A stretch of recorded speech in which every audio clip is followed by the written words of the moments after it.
तो भाई लोग थंबनेल और पोस्टर देख के तू लोग समझ गए लोग बोलो यार कि अक्षरा सिंह के जो वायरल वीडियो रहा उ अक्षरा सिंह के ना हटे। क्या बोला तूने?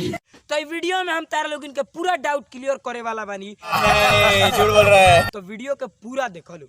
तो जैसे कि भाई शुरू वाला प्रोसेस बता दी कि जे हमारे को मेन चैनल बाटे जौन का मैंने समझे नहीं भाई बिरजू बेदर्दी हिट्स हवे ऊपर शायरी मतलब अक्षरा सिंह पर 3-4 दिन से हमो भीड़ कर नहीं है उनके पर।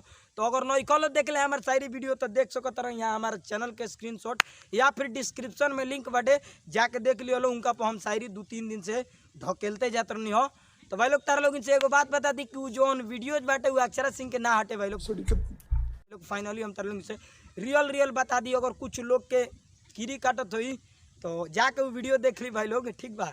वो वीडियो के अगर देखल चाहते हो तो ब्राउजर पर भी बावे, ब्राउजर भी बता देम इंड में वीडियो को पूरा देखो। ओकरा बाद हमरा के इंस्टा पर मैसेज करो, हम जरूर वीडियो भेज देम भाई, ठीक बाटे।